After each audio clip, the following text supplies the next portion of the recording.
Good morning, and welcome to the early morning Stylo News Intelligence Update for May 6, 2026. I am your host, and today we're bringing you an executive explainer on the cyber domain. In the tradition of classic news delivery, our goal today is simple: to present the facts, calmly, professionally, and completely without the noise. We are giving you a clear, unbiased look at the new global battlespace, so you can understand exactly what is happening. Let's dive right into this morning's briefing.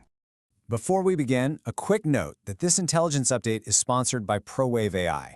They are the developers behind Stylo IntelliOps, a highly advanced AI-powered open-source intelligence program, as well as its commercial counterpart, Stylo News, which lets you track global intelligence instantly on the web and through their mobile apps.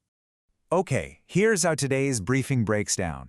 We've structured it into 4 concise segments. First, we'll map out the global cyber battlespace.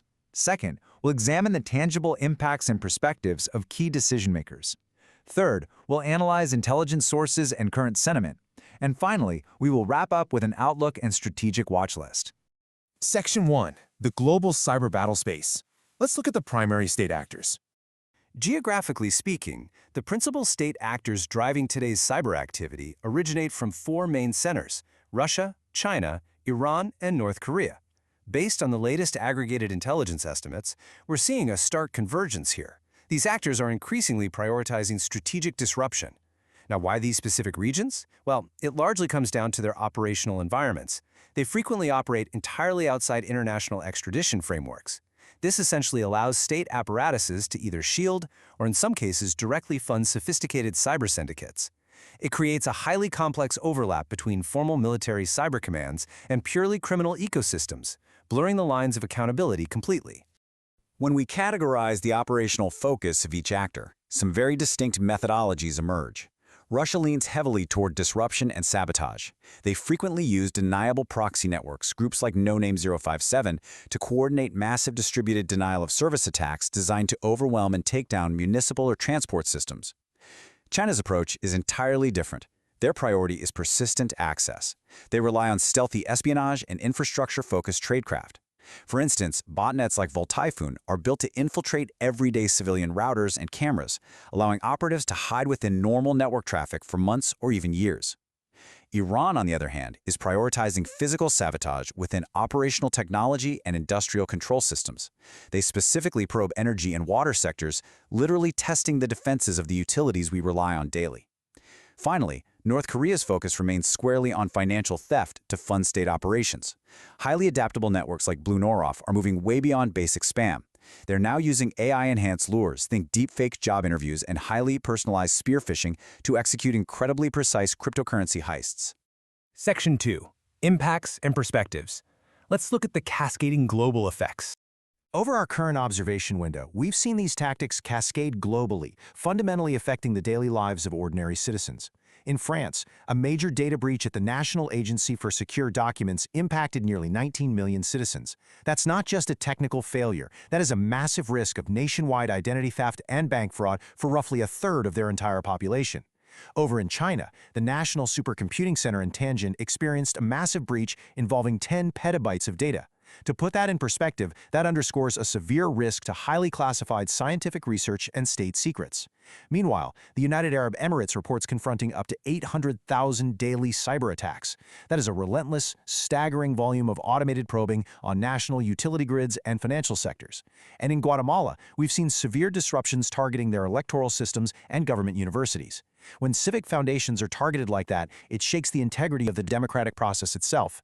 We report these facts impartially to highlight one clear reality: no single region, regardless of its technological advancement, is immune to these vulnerabilities. In response to these vulnerabilities, global decision-makers are adopting contrasting strategic postures to manage the escalation. The United States government is currently advocating for assertive deterrence. This doctrine indicates a willingness to consider physical, kinetic response options to severe cyber attacks, establishing clear red lines to deter adversaries through strength. NATO, conversely, maintains a policy of strategic ambiguity. By intentionally leaving their exact threshold for a retaliatory response unclear, NATO aims to preserve overall deterrence.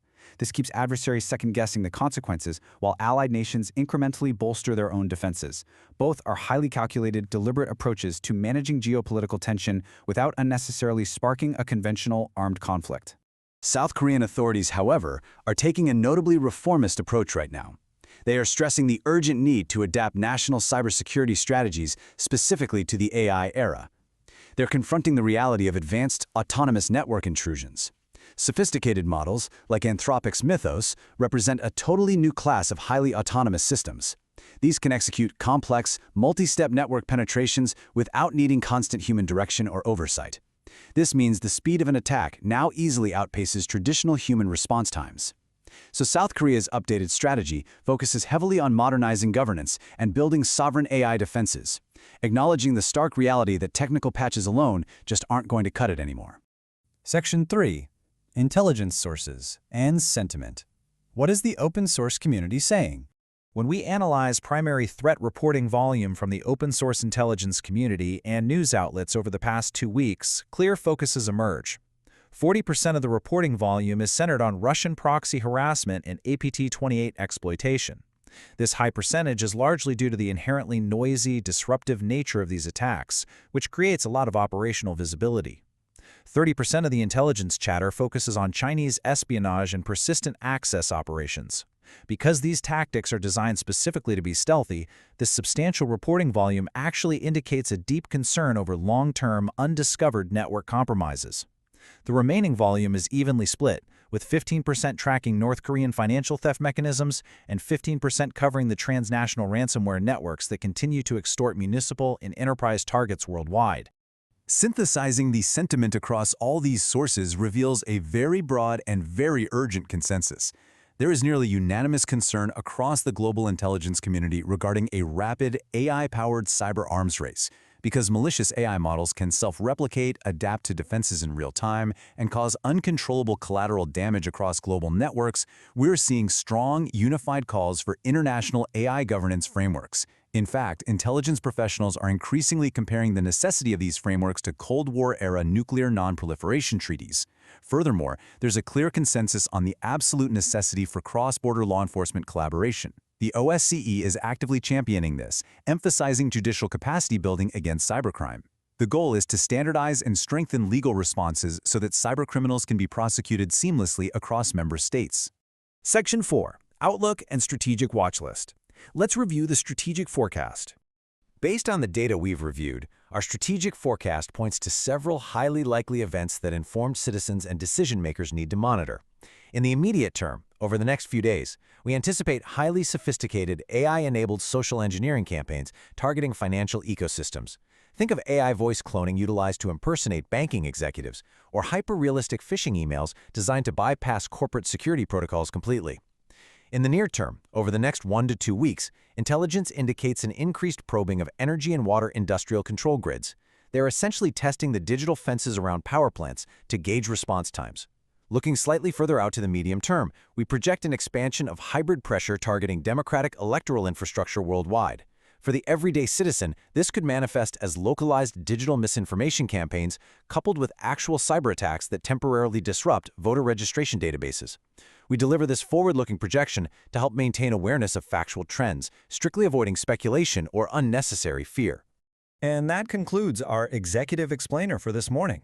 The patterns, impacts, and perspectives we have mapped out today are specifically designed to cue you into a much broader, comprehensive discussion.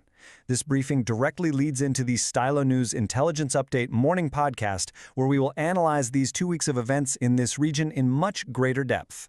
I invite you to listen to the full Stylo News Intel Update podcast on your favorite channel or by following the link attached to this post. Thank you for listening to this calm, objective review of the facts. We highly encourage you to subscribe to Stylo News, where you can get AI-powered news on demand by visiting www.stylonews.com. As we watch state actors aggressively integrate artificial intelligence into their arsenals, the critical question remains, are our global frameworks adapting fast enough to prevent a catastrophic digital escalation? Stay informed and have a secure day.